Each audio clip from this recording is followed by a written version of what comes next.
أعوذ بالله من الشيطان الرجيم بسم الله الرحمن الرحيم السلام عليكم ورحمة الله وبركاته الحمد لله رب العالمين وبه نستعين أشهد أن لا إله إلا الله وحده لا شريك له وأشهد أن سيدنا محمدا عبده ورسوله اللهم صل وسلم وبارك على سيدنا محمد وعلى آله وصحبه وبارك وسلم قال رب اشرح لي صدري ويسر لي أمري wahlul 'uqdatam min lisani yafqahu qawli amma ba'd.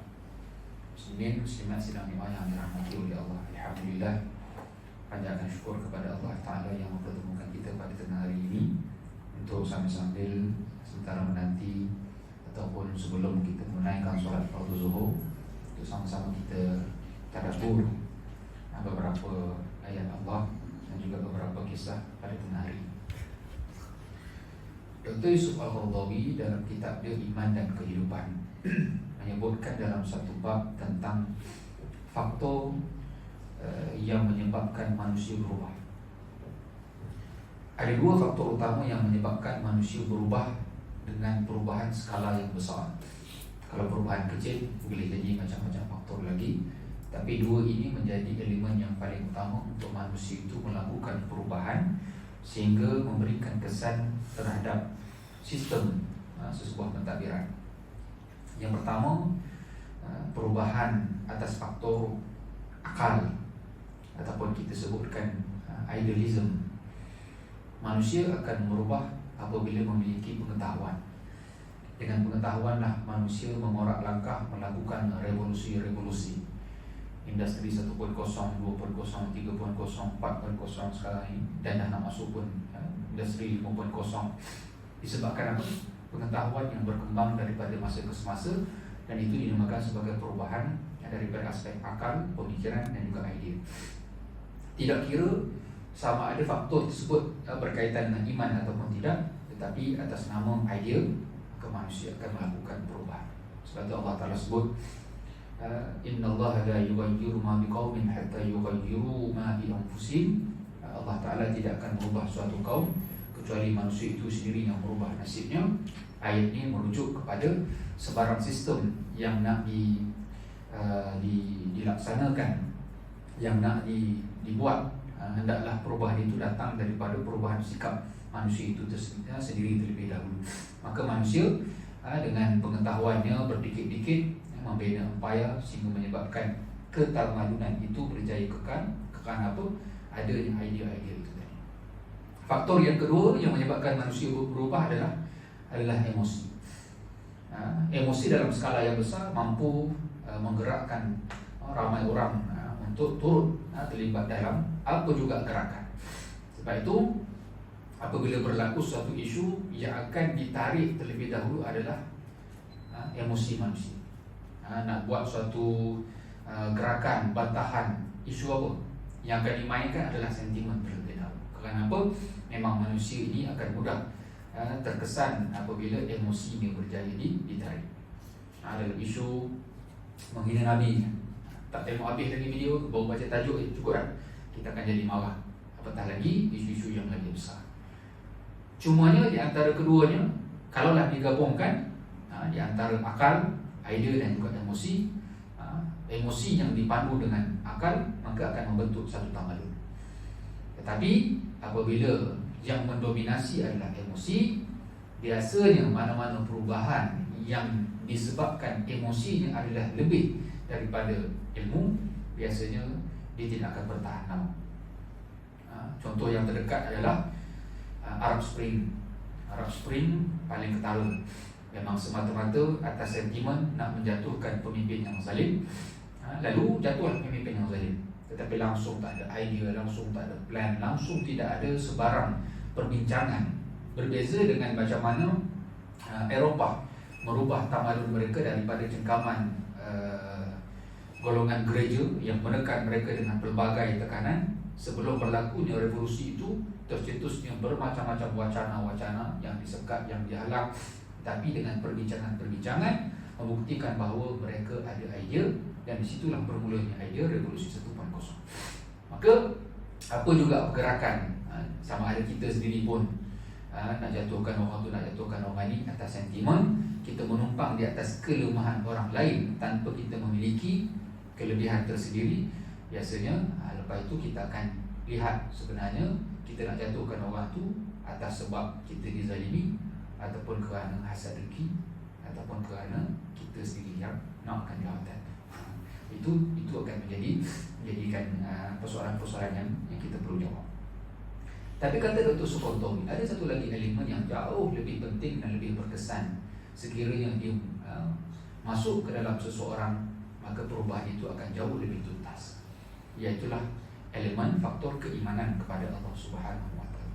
Apa-apa juga perubahan yang didasari dengan iman, diikuti dengan pemikiran, idea dan juga emosi, maka perubahan dia adalah perubahan yang jauh lebih kekal dan bertahan lama daripada semata-mata idea pemikiran sahaja. Idea sekular 100 tahun dicabar oleh idea yang lain. Datang idea yang baru, paling lama pun 100 tahun lah kita kata, akhirnya dicabar. Sedangkan apabila didatangkan dengan elemen keimanan, dia adalah perubahan yang kekal, yang tidak akan berubah sampai bila-bila, kecuali adanya faktor-faktor yang mendatang, seumpamanya lemah, jahil dan sebagainya. Sebab itu dalam menceritakan tentang faktor iman sebagai elemen perubahan, Dr. Yusuf Qaradawi mendatangkan kepada kita satu idea nak ubah manusia, satu perkara yang sangat-sangat susah. Kita semua akui, nak ajak orang berubah sangat susah. Kita nak ajak orang berubah daripada tak baik kepada baik, susah. Daripada baik menjadi baik, lebih baik, kedua-duanya adalah perubahan yang sangat-sangat sukar. Sebab itu tidak ada orang yang boleh mendapik dada hanya semata-mata ramainya bilangan, maka dia akan baik. Sikitnya bilangan, dia tak baik. Kerana apa?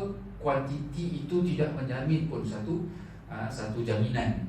Dia adalah yang lebih baik daripada yang sedikit. Sebab itu dakwah ini tidak boleh semata-mata nilainya adalah kuantiti. Mesti dilihat banyak faktor-faktor yang lain. Maka kata Dr. Qaradawi, nak mengubah manusia ini satu perkara yang sangat-sangat sukar, kerana manusia sentiasa berubah perilakunya daripada generasi demi generasi. Bukan setakat perubahan fizikal. Nabi sebut dalam hadis kan, Nabi Adam tinggi dia 60 hasta, lebih kurang 27 meter ke silap. Apa tinggi ni? Maka Nabi kata apa? Manusia akan semakin berubah. Maksudnya makin kecil. Kita kata daripada fizikal pun ada perubahan, sudah tentu daripada sikap pun akan ada perubahan. Ada orang yang buat macam-macam video lah. Budak-budak zaman 80-an kena pukul dengan mak ayah ni biasa. 90-an okey lagi, naik tahun 2000, naik sekarang ni dah tak boleh pukul langsung.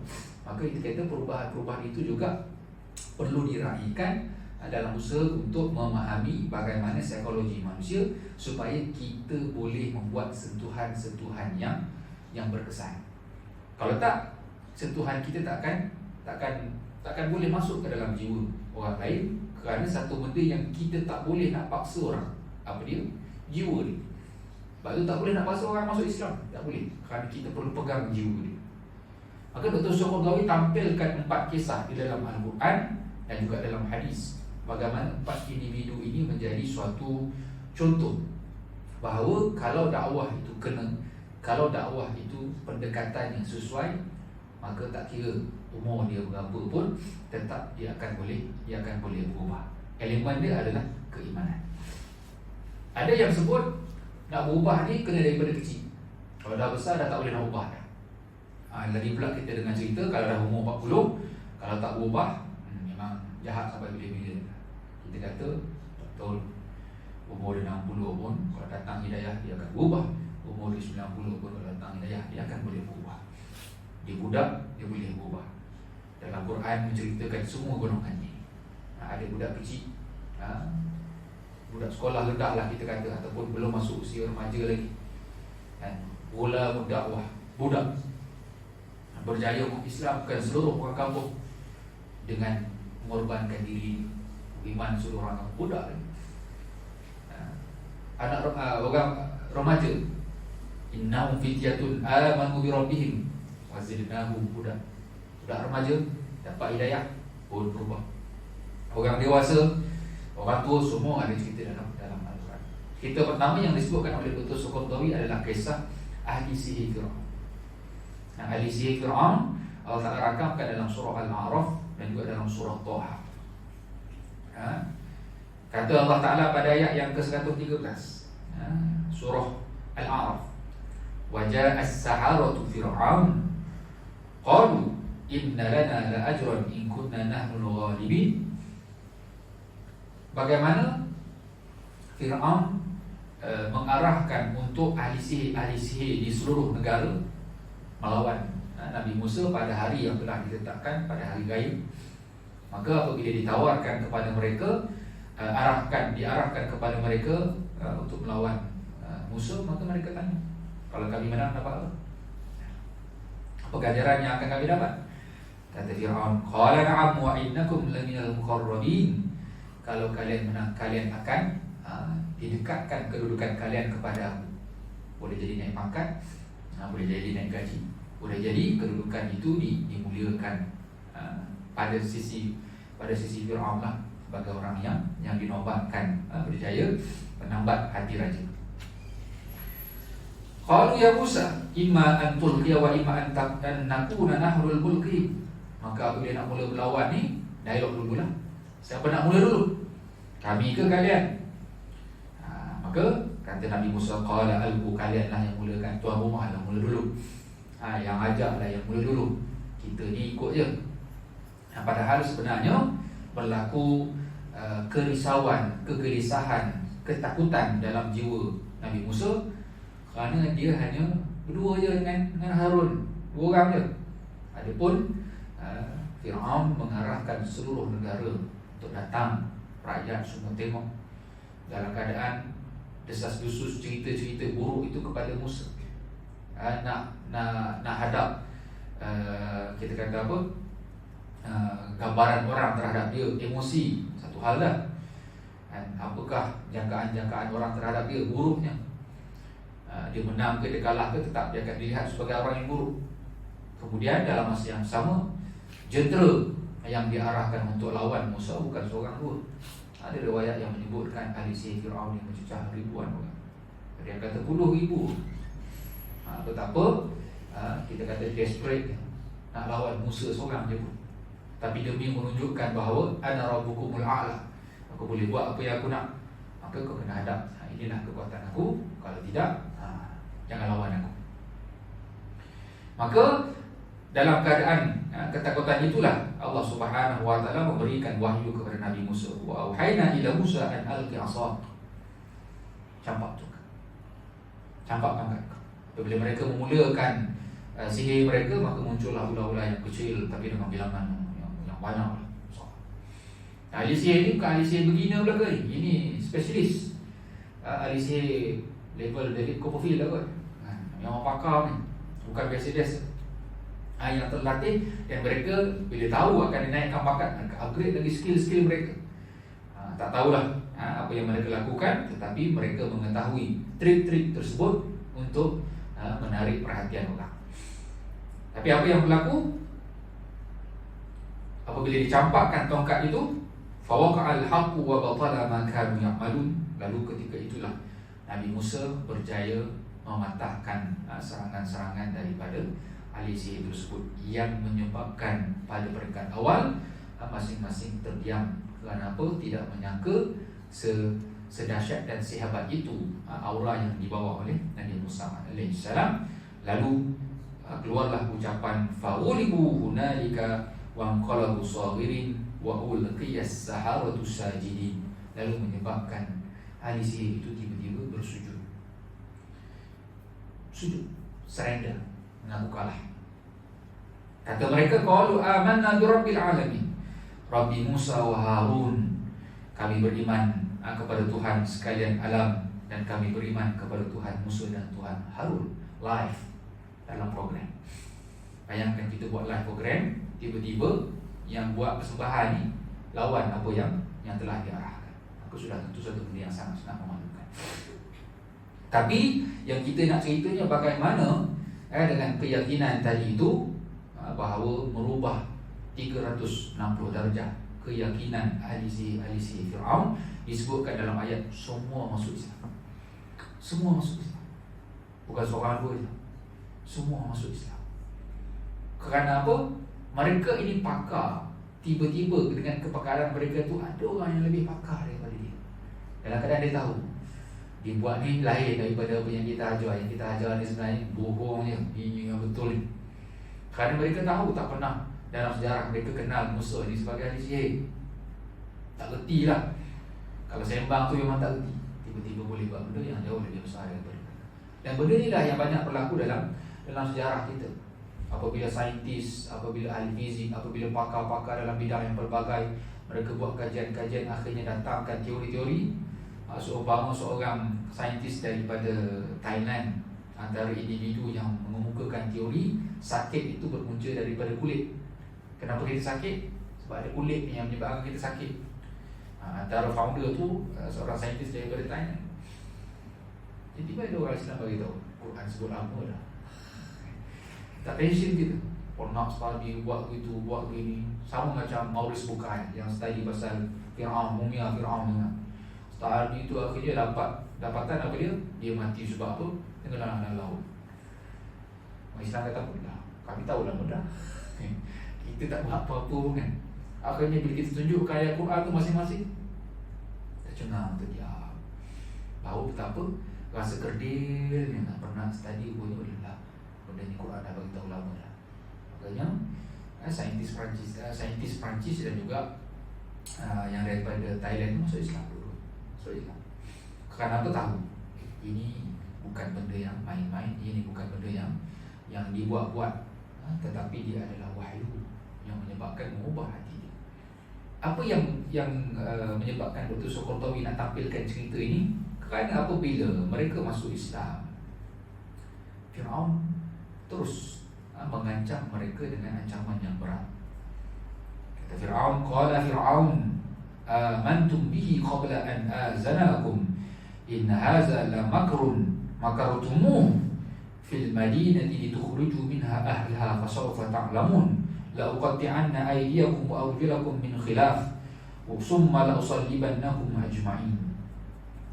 Kata Fir'aun, minta izin aku dulu nak buat ni, aku yang bagi orang ni, minta izin dulu. Yang polio ni resign tak minta izin ni.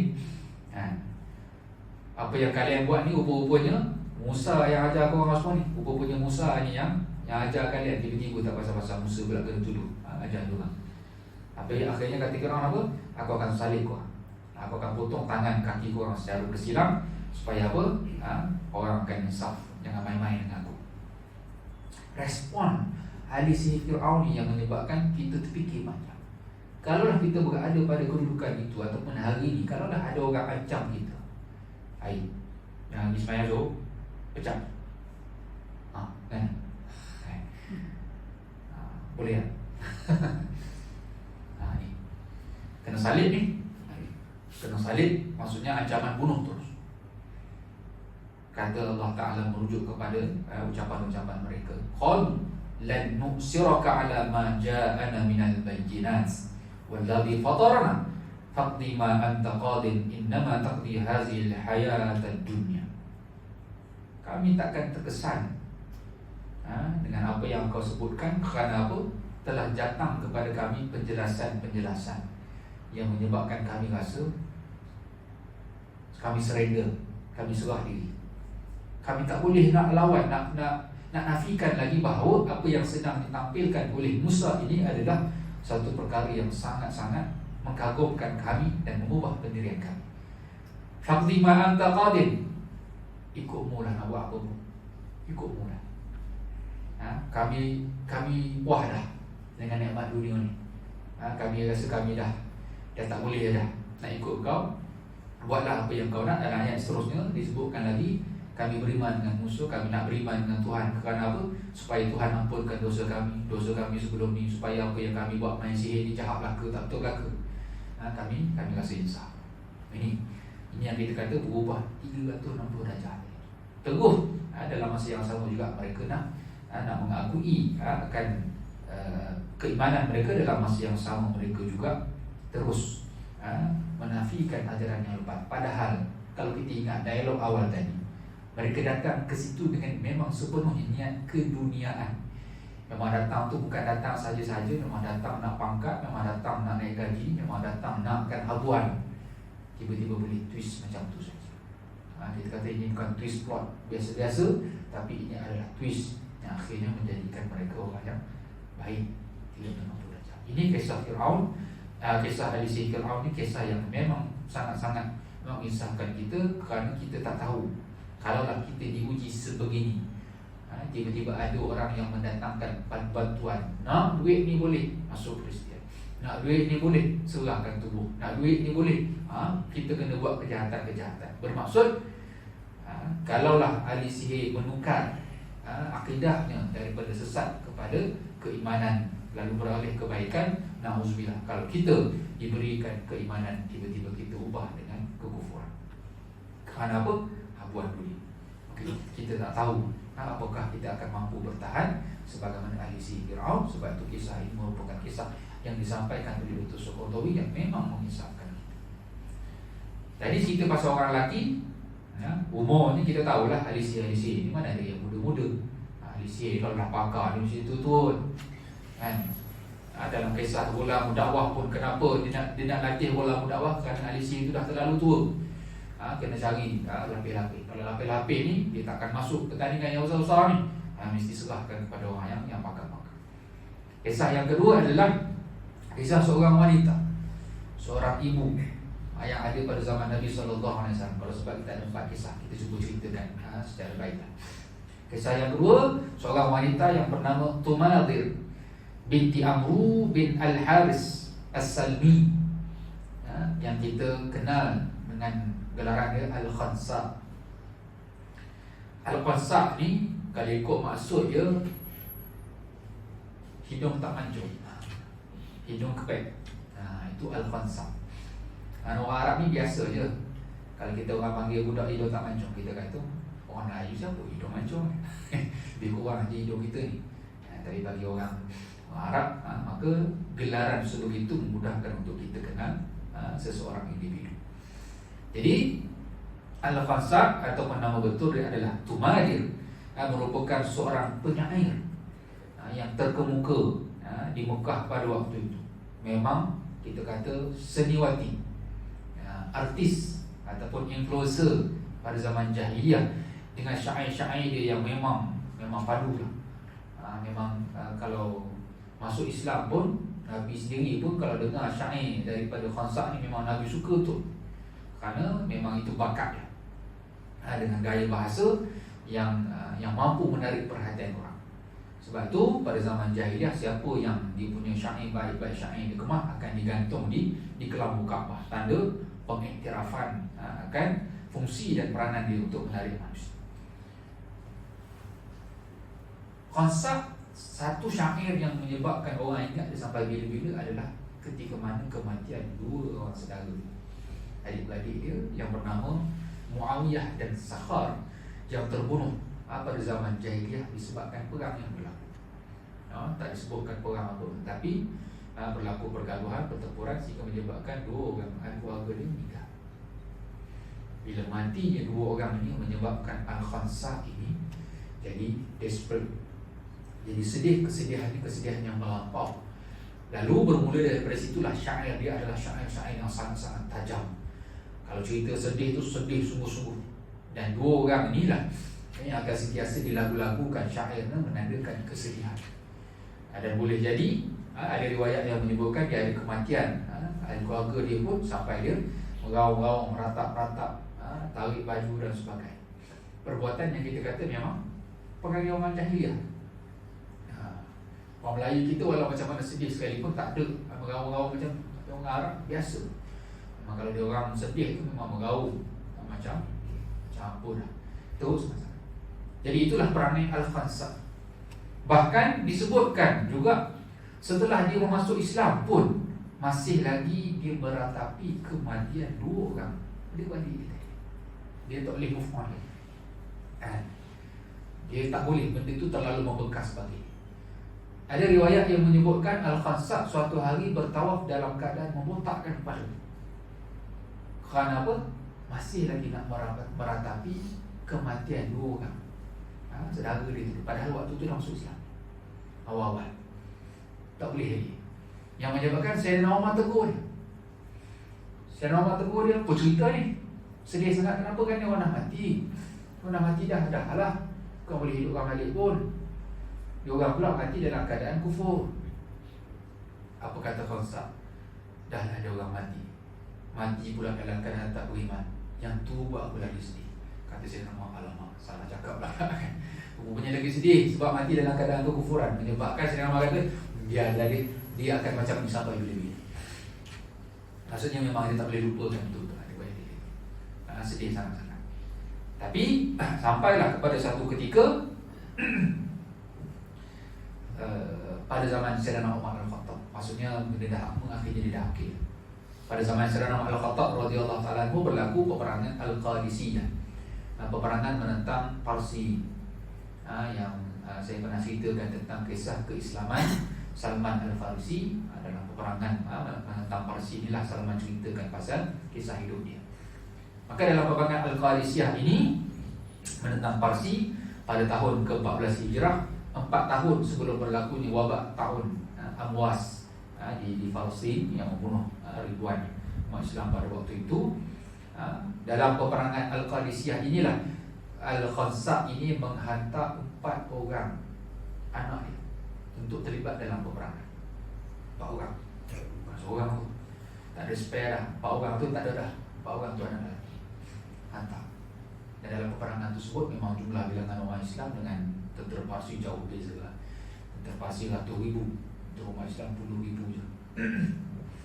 Jadi terkorban 4 orang anak itu terkorban.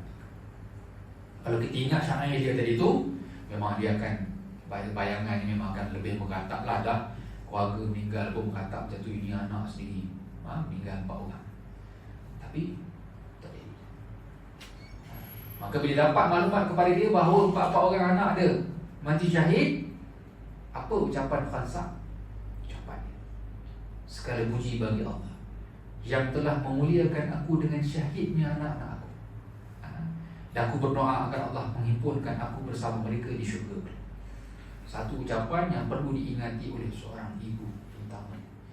Apabila anak kita katalah Allah telah tarik nyawa anak kita, ataupun apa juga yang berlaku dalam kehidupan anak kita, yang kita bangga dengan dia, dapat UPSR result baik, kita puji dia. Dapat SPM baik, kita puji dia. Dapat masuk college universiti, kita puji dia. Tapi jangan lupa puji dia dalam urusan-urusan keagamaan, dalam urusan-urusan dakwah. Dia boleh baca Quran, puji dia. Dia bawa khatam Quran, puji dia. Dia boleh terlibat dengan gerak kerja dakwah, kita kena puji dia. Bahkan kita kena pula yang arahkan untuk dia pergi ke kerja-kerja dakwah. Lalu takdir Allah Ta'ala, bila berlaku apa-apa, kita serahkan diri kepada Allah Ta'ala. Mudah-mudahan kalaulah takdirnya mati dalam melakukan kerja-kerja, kita kata mudah-mudahan lepas ni ada lagi anak-anakku yang aku akan hantar dan aku tak pernah rasa kecewa untuk mereka terus terlibat kerja-kerja dakwah. Takut-takut kita hanya suka mereka dengan kejayaan-kejayaan peringkat dunia sahaja, tapi kerja-kerja berbentuk akhirat kita tak pernah terfikir pun. Hantar anak lah pergi misi kemanusiaan.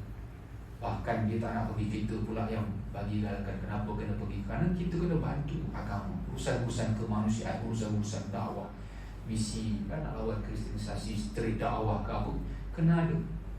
Supaya apa? Kita libatkan keluarga kita ni dengan kerja-kerja agama. Kerja agama ni bukan kerja orang yang ada title ustaz, ya tak, kita semua ada kewajipan untuk memahami agama dan menyampaikan agama. Khansaq hantar 4 orang anak dia.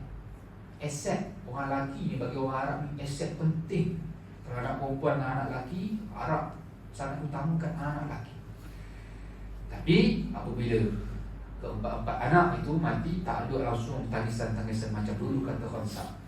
Inilah 4 orang yang akan menjadi saksi kebaikan-kebaikan mereka, dan mudah-mudahan aku akan bertemu dengan mereka di syurga nanti. Kerana ada riwayat yang lain menyebutkan lepas tu dia pula yang cari jalan macam mana dia nak pergi berjihad, kerana tak ada anak lah. Ada riwayat yang menyebutkan dia bagi rambut dia panjang untuk digunakan sebagai peralatan. Ikutlah jadi tali cemeti ke, buatlah apa-apa pun, yang penting dia ada jasa dalam peperangan. Kenapa? Mencari ruang untuk membantu agama. Ini beza. Kita kata orang asal-asalnya jahil, tiba-tiba dapat kefahaman agama, mereka akan cari ruang macam mana nak bantu agama. Kisah yang ketiga, yang keempat, kita cerita ringkas je. Kisah Sayyidina Umar Al-Khattab radhiyallahu ta'ala masuk Islam. Ini kita banyak dah kita tahu dah pasal Sayyidina Umar. Sayyidina Umar ni orang muda, masuk Islam umur 26. Bayangkan dah jadi ahli parlimen umur 22-23. Masuk sidang parlimen, katok kan. Sebab tu dia marah kepada pemuka-pemuka Quraisy yang dah tua-tua ni. Dah lah lambat buat keputusan. Buat keputusan pula tak tegas. Buat keputusan tegas pula tak laksanakan. Akhirnya angkat pedang sendiri nak pergi bunuh Nabi SAW. Orang muda. Tiba-tiba masuk Islam. Tiba-tiba masuk Islam orang Muslim. Orang yang memang jiwa dia nak lawan yang macam. Sesuai lah dengan orang muda. Sebab tu bila kita jumpa anak muda yang memang lawan Islam ni, kita kena cool down, kita kena tenang. Kalau tak, dia akan menjadikan dia semakin agresif. Cool down itu bermaksud kita kena spare. Jawab tu spare, jawab spare. Kalau kita pun balun sama, menyebabkan boleh jadi dia akan jadi lebih teruk daripada itu. Macam saya Umar lah, dia pun pernah seksa orang, dia marah betul. Kemudian akhirnya dia sendiri yang ambil keputusan untuk dia yang bunuh Nabi. Kerana apa? Tak ada cara lain lah. Halang Nabi, bunuh Nabi, lepas tu selesai masalah. Tapi akhirnya dengan sebab itulah menjadi pintu untuk dia masuk Islam. Apa kata Nabi bila dia masuk Islam?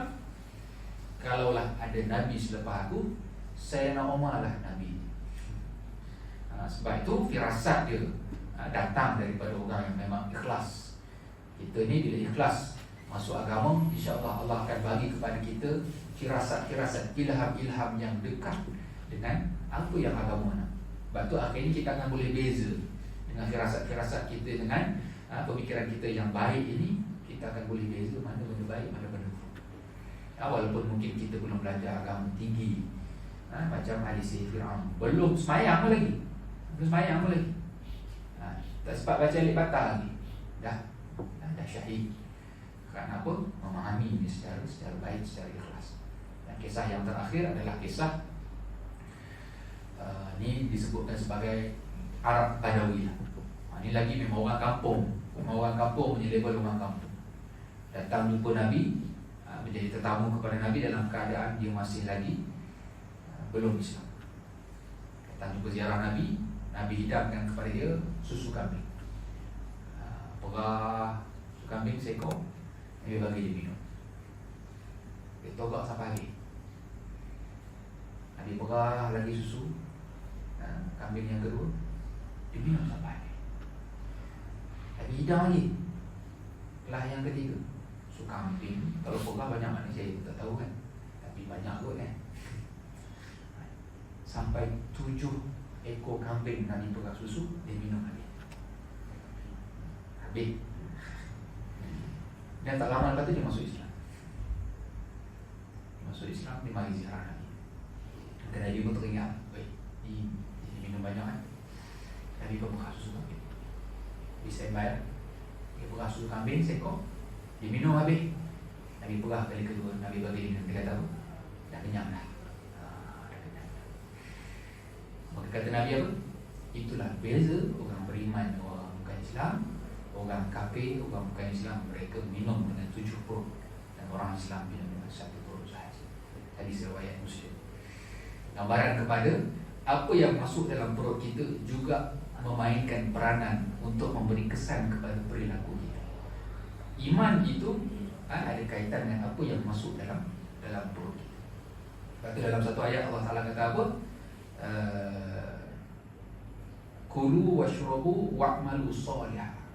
Ataupun dalam ayat yang lain, makanlah benda yang baik-baik dan buatlah amal yang baik-baik. Kerana apa? Dengan makan yang baik itu dan juga dengan kuantiti yang bersesuaian dengan perut kita akan menyebabkan kita akan terdorong untuk melakukan perbuatan-perbuatan yang baik. Jadi jangan ingat apa yang masuk dalam perut itu tak ada kaitan dengan perilaku kebaikan kita. Ada kaitan yang sangat-sangat kuat dengan faktor keimanan. Kalaulah kita kata kenapa begitu sukar untuk kita memahami ayat-ayat Al-Quran, kenapa begitu susah nak faham hadis, boleh jadi ada kaitan dengan apa yang masuk dalam perut kita. Sebab itu agama sangat memberikan perhatian. Kalau rezeki ni ada dua soalan. Daripada mana dapat duit, ke mana kita belanja. Dapat duit, alhamdulillah gaji, belanja ke konsert Billy Eilish contoh.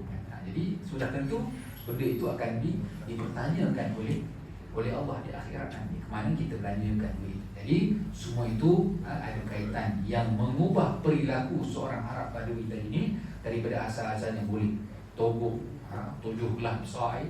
Dan kita tak pelik lah kenapa orang kalau mabuk kan, dia boleh minum air itu bukan sikit-sikit. Orang Islam takkan adanya yang akan boleh masuk pertandingan siapa makan paling banyak.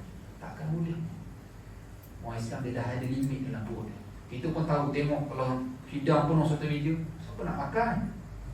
Tapi bagaimana kita boleh tengok orang bukan Islam, kita kata tengok macam mana boleh makan. Itu betul. Kerana apa? Dengan keimanan itu dia akan mempengaruhi tentang perilaku makan kita. Dan bermaksud orang Islam sepatutnya kita sangat-sangat menjaga kesihatan kita. Kerana yang masuk dalam perut kita ni niatnya adalah supaya kita akan menjadi bertenaga untuk beribadat. Jadi masing-masing jadikan hadis tadi itu sebagai pedoman kita bersama. Jadi secara kesimpulan, boleh jadi 4 kisah ini yang disebutkan oleh Dr. Suqurtawi sebagai inspirasi kita bersama. Boleh jadi ada macam-macam kisah lagi yang berlaku secara depan mata kita. Adanya orang-orang yang menjadi inspirasi kepada kita, maka cerita-cerita macam ni tidak boleh kita abaikan.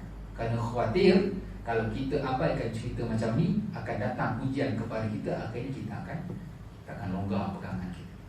Agama ini datangkan cerita-cerita sebegini supaya apa? Kita berfikir bahawa orang yang masuk Islam ini, sama ada kita masuk Islam di atas faktor ikut-ikutan yang akhirnya kita tidak reti menilai nikmat iman tersebut, ataupun hari ini kita masuk Islam secara ikut-ikutan, akhirnya kita melalui satu fasa mahu memahami agama dengan baik supaya nilai iman itu benar-benar kita hargai. Kalau tak, jadilah orang yang tak semayang pun dia tak rasa apa, tak puasa pun dia tak rasa apa, langgar hukum Tuhan pun alah kan boleh taubat. Berbeza dengan orang macam ahli sihir Fir'aun, apabila dia dapat diutamakan pandangan Tuhan daripada pandangan manusia, walaupun pada waktu itu dia baru masuk Islam. Walaupun Al-Khansah mengorbankan 4 orang anaknya, bahkan berita tersebut tidak pun tak sedih langsung, tipulah, sedihlah, anak mati sedih. Tapi kesedihan itu adalah kerana apa? Kegembiraan, ada aset yang akan menjadi wakil untuk dia dapat bertemu di syurga. Jadi itulah kisah yang boleh saya sampaikan. Kisah ini ada diceritakan dalam buku Dr. Suqurtawi, Iman dan Kehidupan, Al-Iman wal Hayah. Mudah-mudahan boleh jadi pedoman kita bersama. Wallahu a'lam. Assalamualaikum warahmatullahi wabarakatuh. Subhanallahumma wa bihamdika, asyhadu an la ilaha illa anta, astaghfiruka wa atubu ilaik. Bismillahirrahmanirrahim. Inna lillahi wa inna ilaihi raji'un. Wa tawassaw bis sabri wallah.